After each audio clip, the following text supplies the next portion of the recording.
Hello,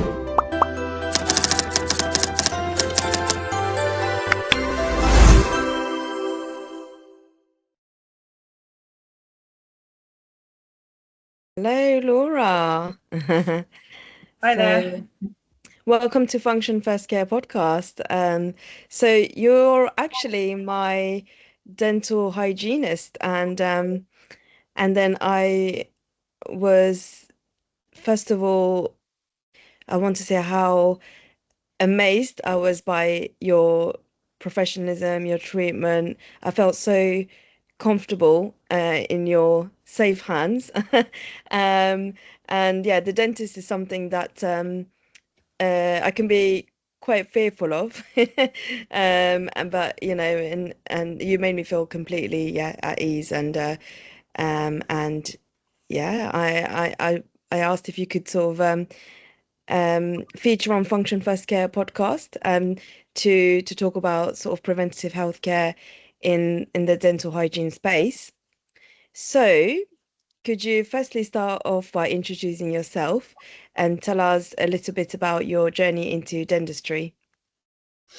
Thanks, Danili. That's a really nice thing to hear. So I'm glad that you had such a good experience. So yeah, I'm Laura. I'm a hygienist, technically a therapist, but work mostly just with doing hygiene. And for coming up to about 10 years now, been doing that. So yeah, based in Hertfordshire, Yeah. working across a couple of different practices. Yeah. Mm. And you, because we've had a catch up since my treatment, and you originally wanted to become a dentist. So what led you towards dental hygiene instead? Yeah, that's right. When I was at school, I didn't even know that a hygienist existed really as a job. So I was going down the dentist route and didn't get on with A-level chemistry. Um, so I had to do a rethink. And actually, I'm quite happy where I am. I really enjoy my job. I think being a hygienist is a quite a privileged job. You know, you get to meet so many different people, and get to help them as well. So obviously you would do as a dentist as well, but with the hygiene, you sort of really focus on the gums on one special thing. So it suits me. Mm. Mm. And looking back now, do you think becoming a dental hygienist actually suits your personality and the type of work you enjoy? I definitely think I'm a bit of a perfectionist, and I enjoy cleaning. So it's yeah, so definitely seems to suit me. Nice. And what do you enjoy most about helping your clients? It is really nice and rewarding when you see people come back, you know, a couple of months later, and perhaps people that have been in a real, you know, sort of let themselves go a bit, had Mm. quite a bit of disease going on, and to see they've turned themselves around, you know, taking on board advice, and yeah, it in basically improve their health. Um, Mm. Mm. And I try really hard with my, dental hygiene. So I hope you've been proud of me as my dental hygienist. Um, and in terms of prevention and oral health, one of the things I found fascinating is that many people don't even realize they have gum disease until you tell them.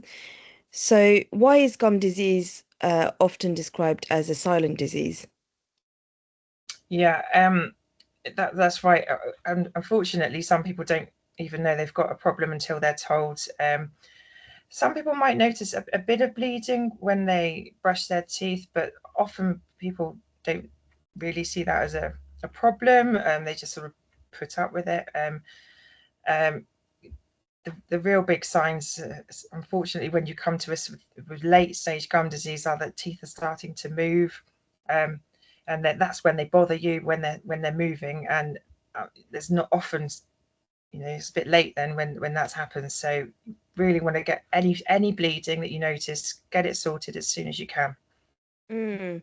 And then you'd mentioned uh gingivitis and sort of periodontitis. periodontitis.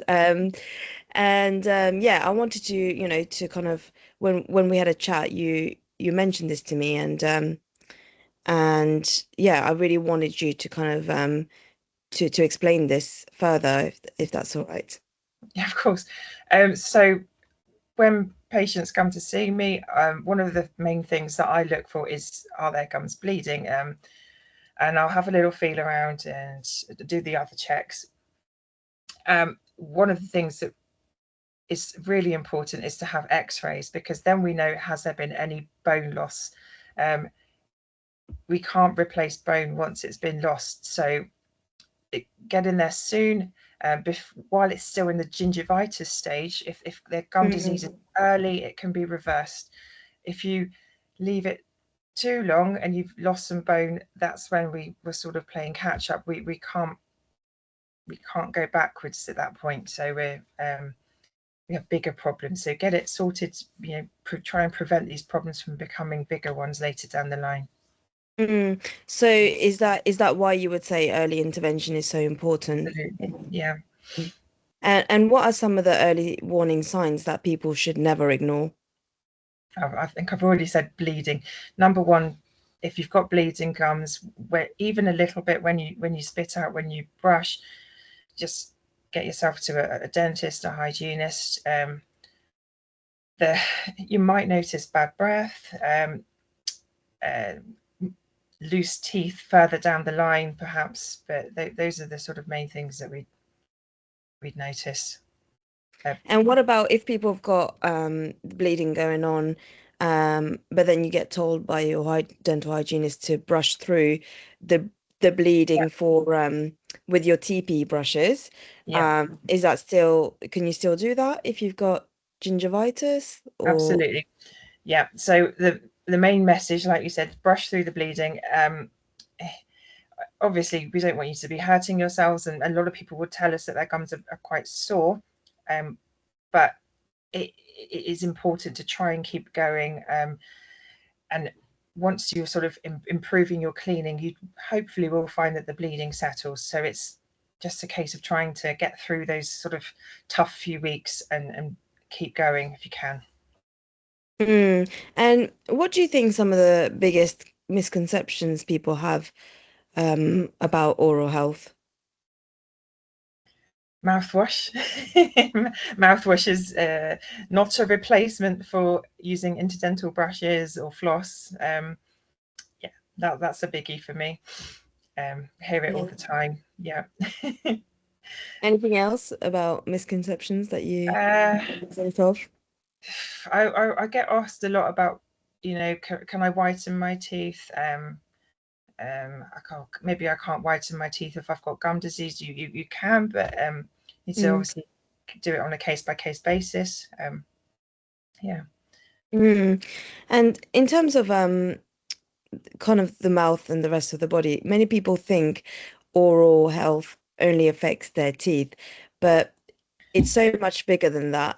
How does our oral health affect the rest of our body? Absolutely. We're still learning about this, so we still don't know 100% how some of the things come about, but there is evidence to show that poor oral hygiene, gum disease can affect diabetes, can affect heart disease, dementia, Alzheimer's. Even if you're pregnant, that can have issues there with the pregnancy. So there's so many things. The mouth is part of the body. It's all linked. It's not a separate thing. So it's really important to remember that. It's all Mm. linked and it all has an impact. So if you're not looking after one part of yourself, it will affect the rest of your body. So, diabetes and gum disease often go hand in hand. Why is that? Yeah, we find that if someone has poorly controlled diabetes, then the gum disease tends to not be so good either. They do tend to follow each other. So if you can improve your gum disease by improving your cleaning, you can often improve your diabetes as well. So it's quite a useful thing to say to patients, because we see it all the time. Loads of people do have diabetes. It's so common. So yeah, try and improve one, and the other one will hopefully get better as well, or vice versa. If one's going downhill, the other one tends to as well. So they're so interlinked. Mm. And there also seems to be, as you mentioned, sort of increasing discussion around dementia and oral health. What does the research currently tell us about that? Um, yeah, that's about, yeah, we're still learning on that front. We're still trying to find out, how exactly that happens. But Mm. And smoking has a huge impact too. What changes do you commonly see in smokers compared with non-smokers? so if you smoke, you probably you're more likely to have increased deposits on your teeth, so tartar or calculus deposits, um, more mobility, more gum, higher levels of gum disease than non-smokers, so more bone loss. So we're talking irreversible gum disease. Yeah. So Mm. staining is an obvious one, bad breath. So Mm. it's such a biggie. Luckily, these days we're seeing, I would say, less, and obviously depends what area you're in and things, but I'd say I'm seeing less and less people smoking. Perhaps more people picking up vaping, similar sort of issues. We're happier with vape if you're vaping than smoking, but still would prefer you not to be. Mm. But it's all it all has an impact at the end of the day. Mm. And do you know what other medical conditions commonly affect oral health?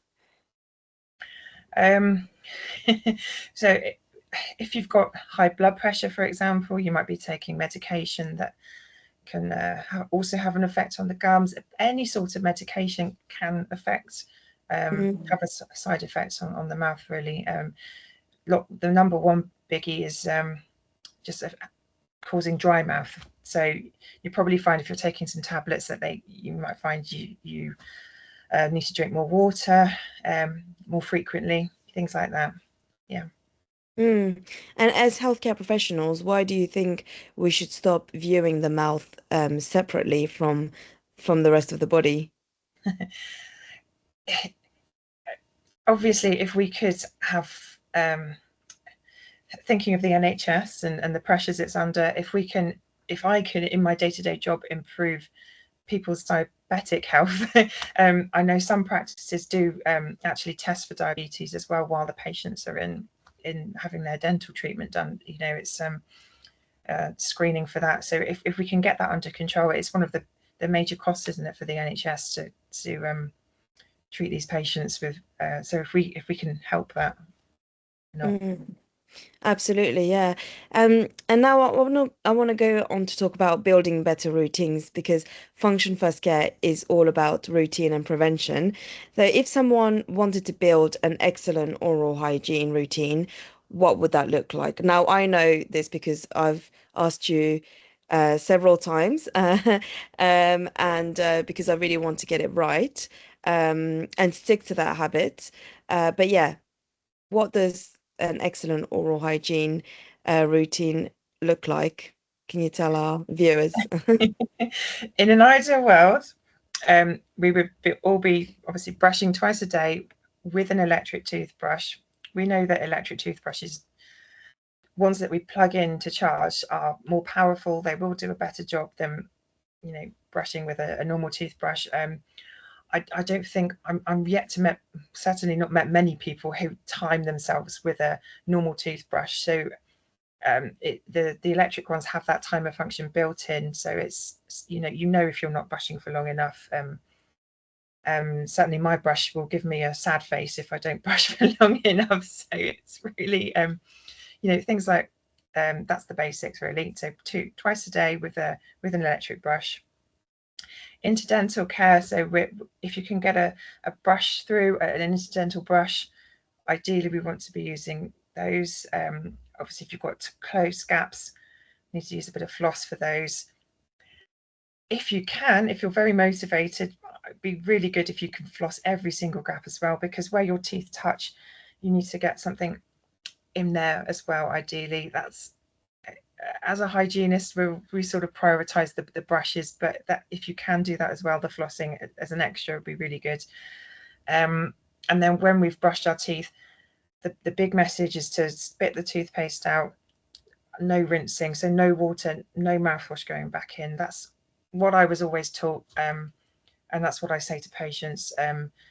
You will get some people to discuss them. It says on the back of some mouthwashes to use straight after you brush, and I will gladly will have some arguments with professionals and who believe different things. You will always find people who will tell you different things, but the main message is that I stick to is to spit and then no rinsing afterwards. And if you want to use a mouthwash after lunch, different time of day to your brushing, to freshen up, Mm. that's fine. And speaking of flossing, I just want to make a comment about how fantastic your flossing is when you did it for me. And like I said at the start, I can be a bit fearful sometimes about, the kind of handling of my teeth by other people when I go to the dentist. And you just did it sort of, with the floss, the flosser. Like I get a bit scared that it would sort of like sinking into my gum and if you do it so hard, but you did it so like sort of very very gentle, and like I was very relaxed, and yeah, just it was great. So yeah, I just wanted to make that comment because like yeah, it was I have this fear of it going through my gums and the floss. So but in terms of the best time to brush, when would you say the best time to brush is? Is it just typically morning, like when you wake up, um, before breakfast, and then afterwards before bedtime? So we do want twice a day. The rules, the guidelines would suggest sort of last thing at night and one other time of day. So for most people, that is breakfast time. Some people prefer to brush after they have eaten their breakfast. If you're doing that, we would ideally say leave a good half hour, an hour after brushing, after you eat, before brushing. We don't want to be brushing in an acidic um, environment that the mouth becomes acidic after we eat. But try and do it before if you can. Um, if you haven't got time to hang around for an hour after you eat breakfast. So yeah, as long as it gets done twice a day, I think you should be okay. And what about water flossers? What's your thoughts on that? uh, Again, lots of different thoughts on water flossers. Some people will absolutely love them. Other people will tell you they're rubbish. We My sort of personal view is that they're pretty good. I would prefer patients to try and get on with something else first if they can. Some people won't be able to do that for manual dexterity reasons, or they've really struggled and they've tried really hard with floss and they can't get on with it, or so it's better than nothing. With a water flosser, you have to be again mindful of not rinsing out the mouth after you brush. So try and do it before you brush, and then brush after you've used your water flosser, if that's what you do.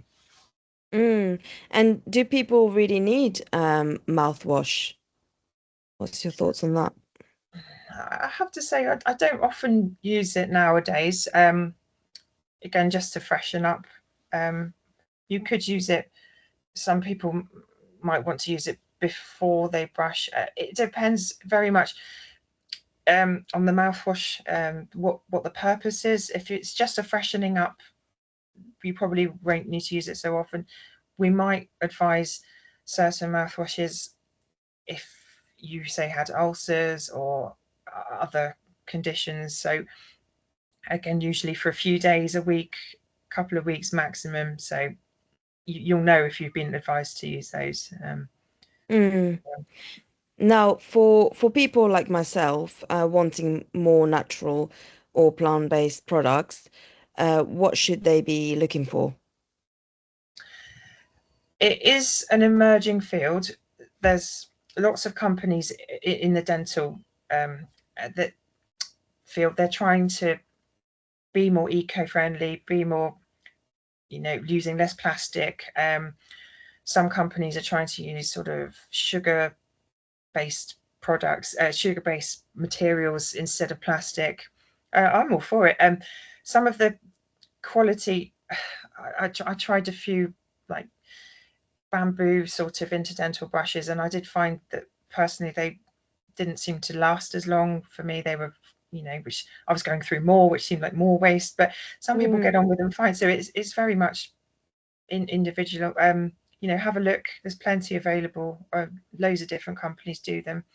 Mm. Um, And what's your opinion on fluoride and why is it still recommended? Fluoride is controversial. It's something that we always have discussions with patients that aren't using fluoride. What are your reasons for not using it? And people really believe the reasons for not using it. And I'm not someone who's, I don't think I'm going to start an argument or tell someone that they're wrong to believe that. So if that's their personal belief, you have to respect that. But again, the training that we've been through university does tell us fluoride is key to preventing decay. So it's so hard to go through your training and then you sort of go against that if you're saying, oh, that's okay, you don't need to. So Mm. stick with what you, I suppose, have been taught. Taught. Yeah, Yeah. yeah, And yeah, and sometimes we have to think outside of the box, in terms of kind of outside of what we've been yeah. taught. So it's good that you are open-minded to kind of, your patients having kind of an explorative mind. But Um, with decay denuli, it's not just fluoride that helps to prevent it. So we know for decay to happen, you maybe your cleaning's not so good. Um, so there's other things. Maybe your brushing's not very good. So there's other things that probably your diet's not very good. So Absolutely. things So that other things that you holistic. can focus on Mm, if you choose to avoid fluoride. So I would focus on those areas instead. definitely. And how much does sugar actually contribute to tooth decay? For someone like me who's a sweet tooth, I would love to know this. Like how much, how Yeah. much that, does it actually contribute to tooth decay? Well, absolutely, it is. It's one of the main causes. I Mm, love chocolate. I love it, and have to have it. So I think when I'm going to have it, I have it with, as a pudding straight after a meal.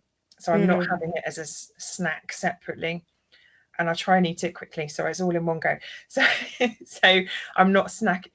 One of the worst things I think you could do is say sit down, watch a movie, and pick at mm, something for an hour, 2 hours yeah. at a time, and your mouth doesn't have that chance to recover.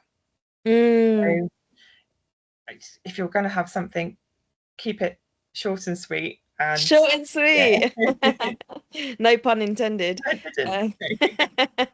Uh, that's really interesting, isn't it? Because it's like it's ingrained in society's habits, kind of, to Netflix and chill with sweet popcorn. Even in the cinema, you're kind of like sort of having huge amounts of sweet popcorn, all sweet and salty, but you're kind of like eating it for over a sort of prolonged period of time. Yeah, So that's a really good strategy that you've given there in terms of kind of sort of allowing your mouth to recover.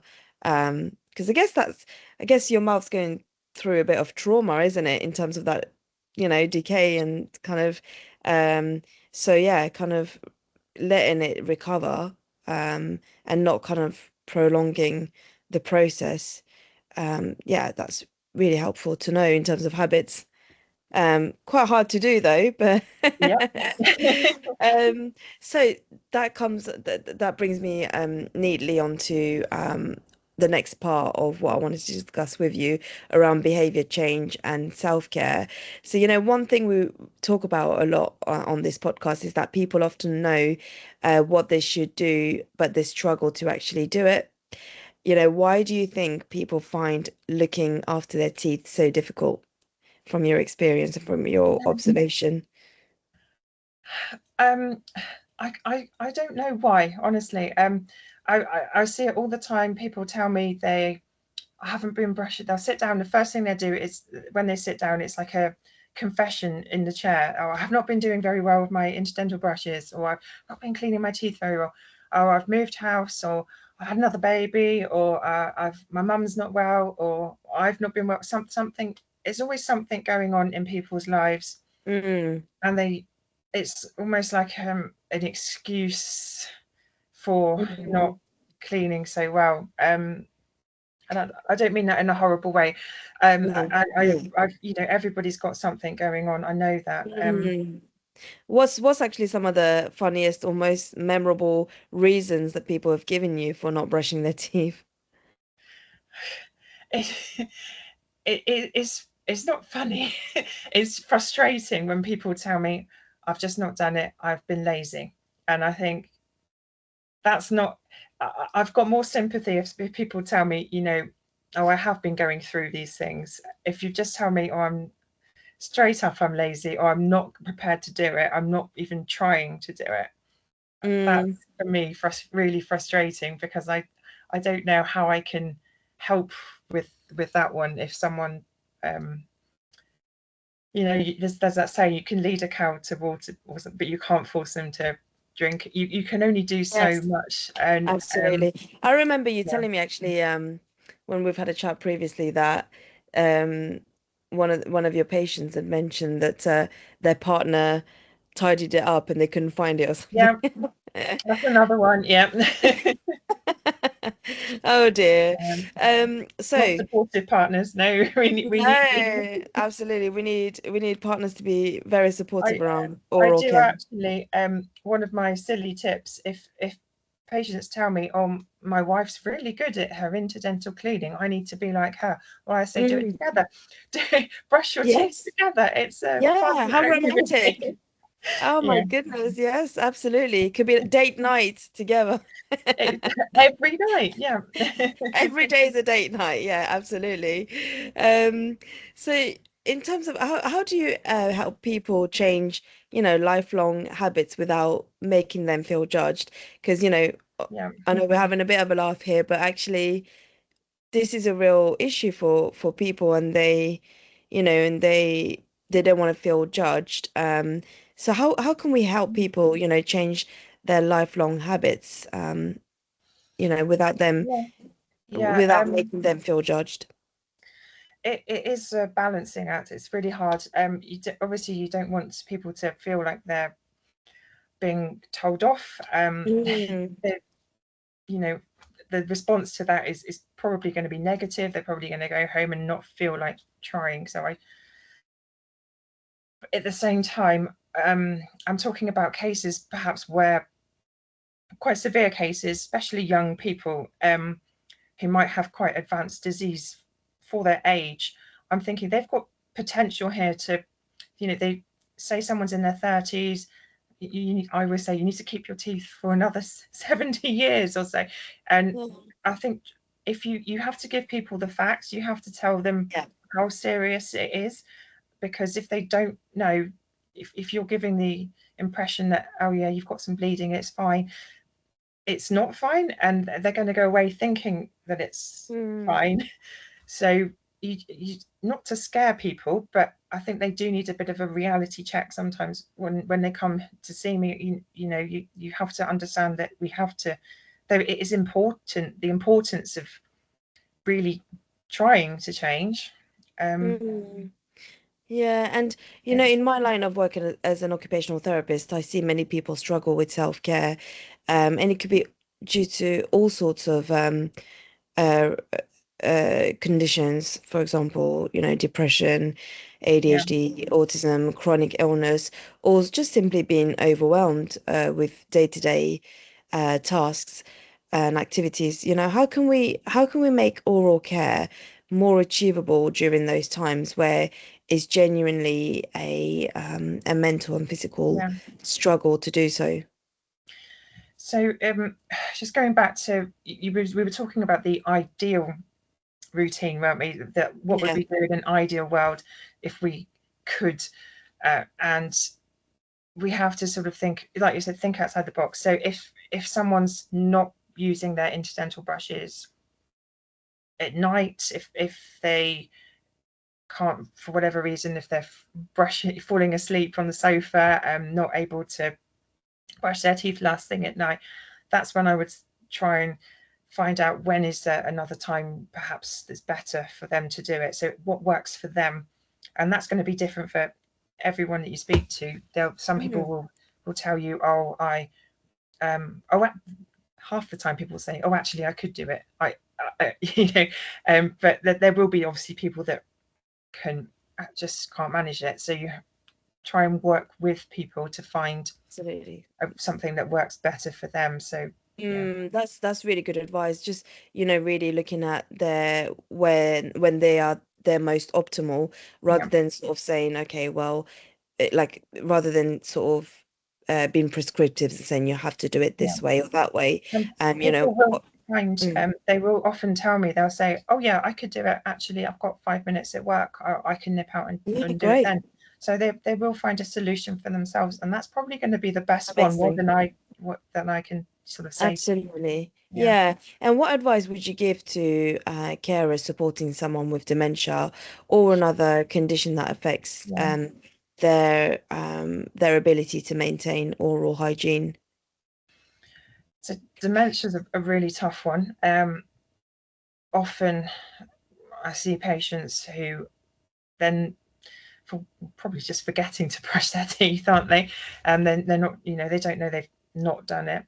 And there might not be someone at home to help them, to prompt them. So that's the first thing. If there is someone available, like a husband or partner or whatever, to help, um, even brush for them, it's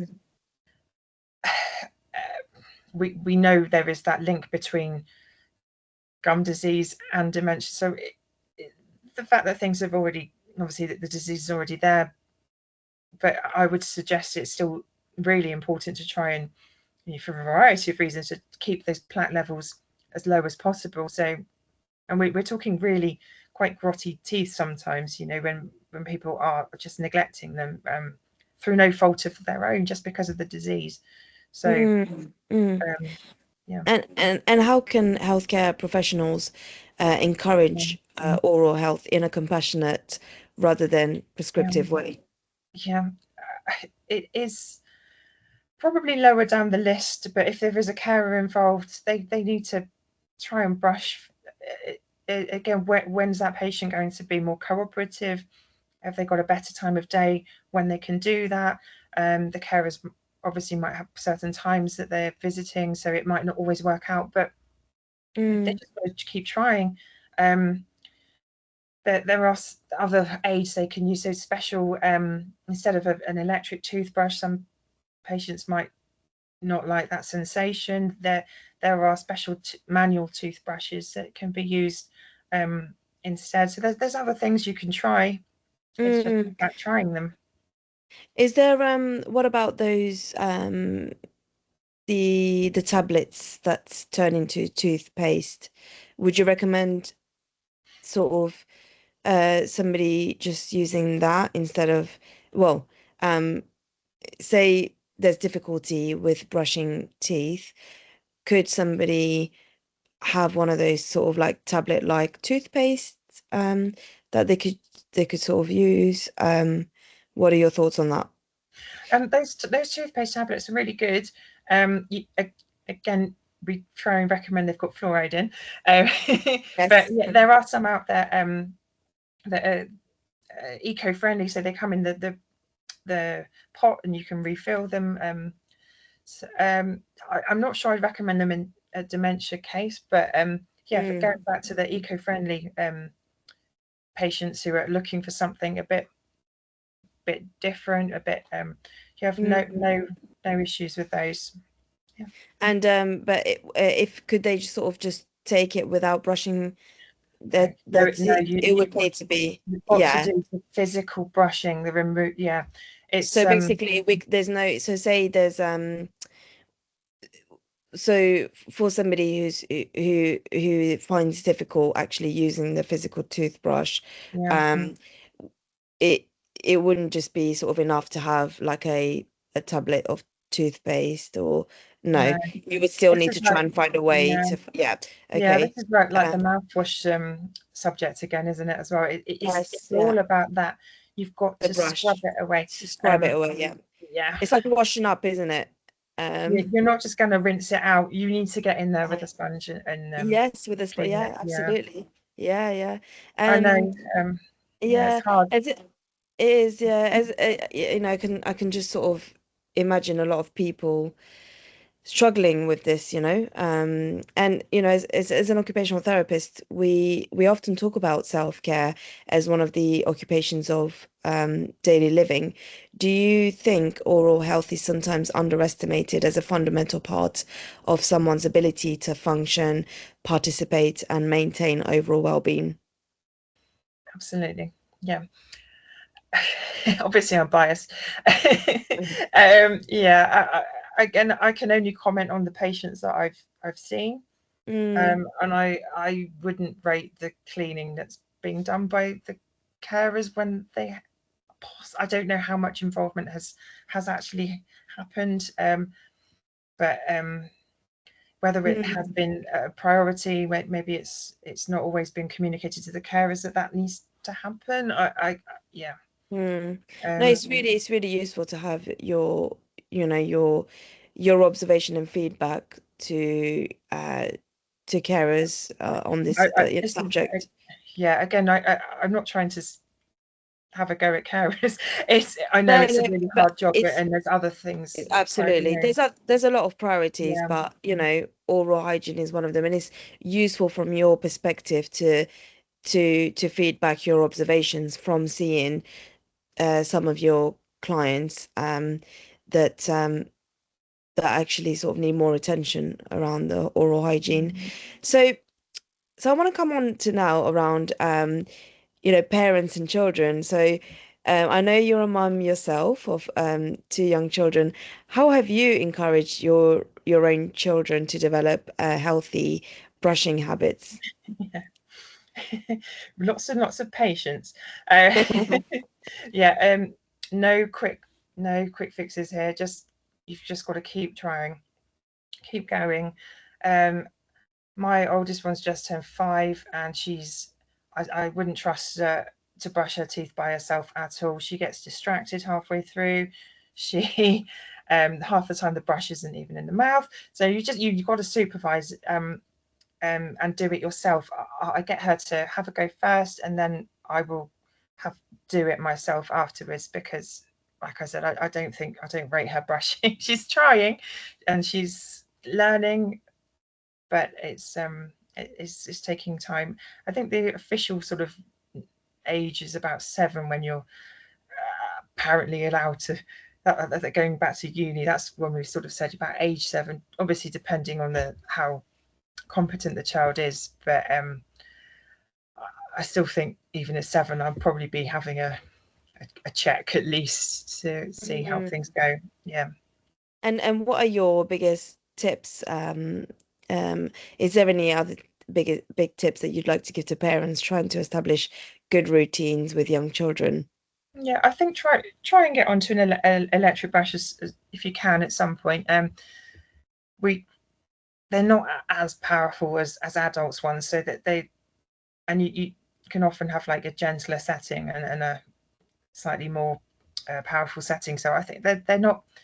I used to think, oh, maybe their child will be a bit scared, it will put them off, but actually my girl's been fine with it. So I think it's obviously every child's different, and if your child's really not enjoying the electric brush, I wouldn't keep forcing them Mm, to use it. But I think going back to what we were saying, they do brush better with an electric brush. We know it does a mm, better job. So um, mm. And what mistakes do parents commonly make without realizing? my partner the other day put a gigantic blob of toothpaste on the toothbrush. I said, no, we can't use that much. Mm, We have to, so, just making sure children, we know, I have to retrace my words. We know fluoride is toxic. So that's why we say, use a pea-sized amount, or even in younger children, just a smear. Um, so you don't need to use a a meatball sized amount. It just because that is too much. So yeah, yeah. that's a really good tip. Yeah. Is there anything else you can think on top of your head around sort of parents common mistakes without realizing? Off the top of my head, what else have we done? Well, my normal advice is to change your toothbrush head every 3 months at least. Mhm. With children, I would say every month. If you've got an electric brush, like Yeah. you need to go through. They go through them so quickly. Have a real stock of brushes at home, Mhm. because if the brush bristles are bent, they're not going to be cleaning well. So That's a yeah. really good tip. Thank you. And if children become anxious about brushing or visiting the dentist, what can parents do? Take them more. Yeah, it will happen. It's a strange place. It's a new environment for them. So that you just got to keep at it. Um, the dentists I work with, certain, I think all of them, I would be confident to say will make it as fun an experience as they can for the child. They'll relax, they're chatty, they'll make games with the chair and the mirror. They'll show you things and explain it to the child. So I don't really think it's somewhere they need to be afraid of going. Yeah. Yeah, and thank you. And now we're going to come on to your own routine because a big theme of this podcast is how professionals function themselves. So, what does a typical day in the life of Laura look like?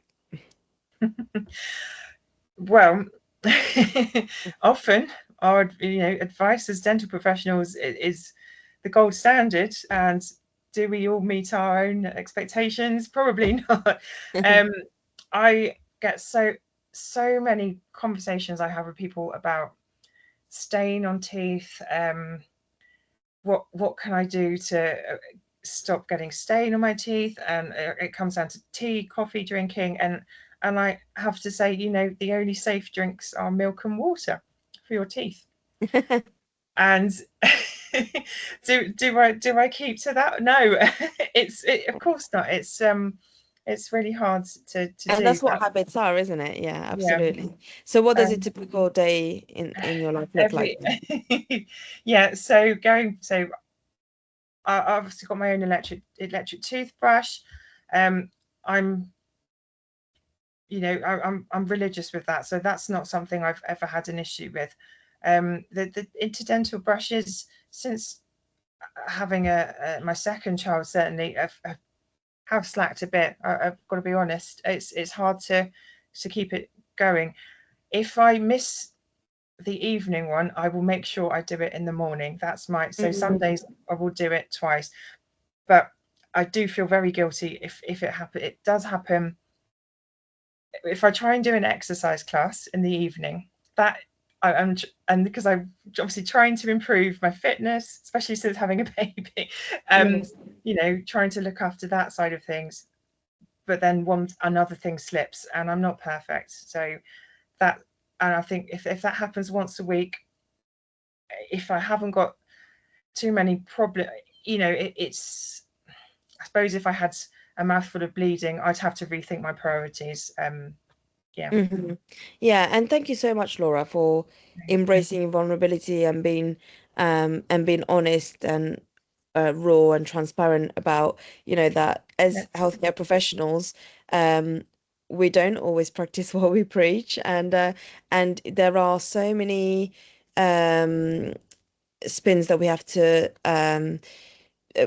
plates that we have to spin, Yeah, and absolutely. so especially as a mother, uh, I can, I can only imagine how difficult that must be to kind of, sort of, have you've got dependents that you need to look after their needs as well as your needs. So it's one of the things that doesn't always get talked about, around um how kind of how busy moms are. That's a full-time job itself, is it in itself, isn't it? So, yeah, thank you so much for sharing that.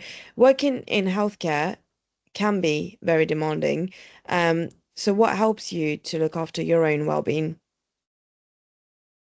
Um, it can be. I'm lucky that it is sort of a job where I can, on the whole, leave work at work and come home to my family and sort of do, spend time with them, the dog, just get sort of do normal things really. Yeah, it's that balance, isn't it? Yeah. Absolutely, yeah. And how do you think in terms of balance you balance work, motherhood, and everything else that life throws Yeah. at you? Um, I try, but I'm part time at the moment. Whether that will change when my youngest one's at school, I'm not sure what the future looks like. But yeah, I probably will pick up more days. So it's just got to take each sort of day, month, year at a time, haven't you? Absolutely. And have your own routines changed over the years, would you say? Um, but definitely there was a big change once I'd been through my dental training. I have to admit I was a avid mouthwash user. After brushing my teeth, I would rinse with mouthwash, and that was just something that I thought we were meant to do. So the whole spitting and no rinsing thing was a big. I know that that's a really hard thing to change. I went through it myself, um, and it's you do get used to it. So it's just those habits. Once you've managed to change them, they become a new habit, don't they? So it's Mm, yeah, that's really encouraging, yeah, because habits are hard to ingrain, and so that's really encouraging. Um, so if every listener could leave today doing just three things differently for their oral health, three things. Oh, three things, talking about habits, what yeah. would they be? Well, if you haven't already got an electric brush, it has to be that. That has to be number one. Seriously spent some time looking into that. Um, has to be brushing twice a day. If you're not doing that, that's the evening one is the most important. So if you can only manage twice a day, once a day, even swap it for the evening rather than the morning. Um, I would suggest if you've never done any flossing or you're not doing it more than once a week, try, even if you can up it to a couple of times a week. We do see a big difference in most people, even from a little bit more than what they're doing. So even if you can't achieve perfection, obviously we will always be chasing that high mark, Mm, because there are good reasons why that is suggested. But um, it don't feel like, oh, because you're failing because you can only do it a few times. That's mm. So electric toothbrush, brushing twice a day, especially before especially at bedtime, night. Yeah. and flossing and TP, sort of TP brushes and flossing. Yeah, three. Those are your three tips. Yeah, Wonderful. I could go And on. I could say more, but I that's think good. That's a good place to yeah. start in terms of habits. So for our listeners, what do you think the future of preventative dentistry looks like finally? I I think people are coming to see the hygienists much more younger, younger ages than they were doing historically. I think the dentist these days will send you to the hygienist whether you've got sort of big issues with your gums, or even if it's a preventative measure, I think the dentists are much more switched on as well. So I think it's all about the hygienist. Yeah. Absolutely, yeah. And having a great one helps.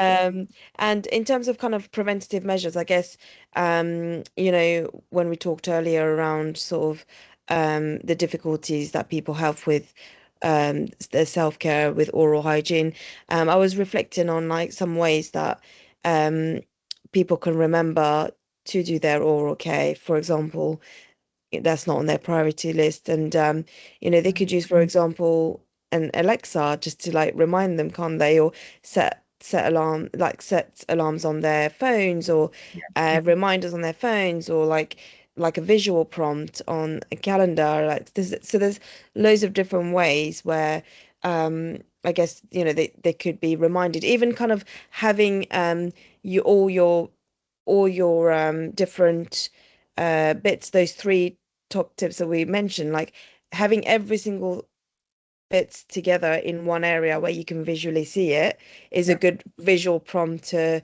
remind you to stick to those habits. So absolutely. yeah, and AI as well, using AI in terms of kind of um kind of sort of journaling about oral hygiene, or kind of giving you the tips around your oral hygiene. So I think, obviously AI is a big aspect of the, we're going through a digital revolution. So I think, using every bit of tool that we can to enhance our oral hygiene for people who struggle with it would be, really important. So those were some of my reflections.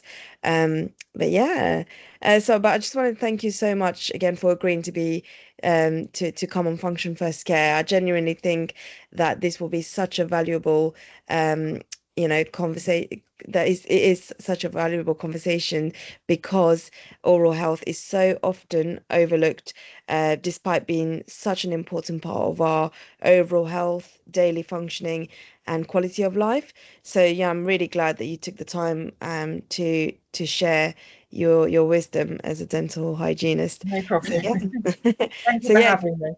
yeah, you're very welcome. And yeah, if anybody's got sort of any questions, comments, or anything that they want to pop in the comment section, please do so. And in the future, you're very welcome to come back on Function First Care again. So thank you so much, Laura.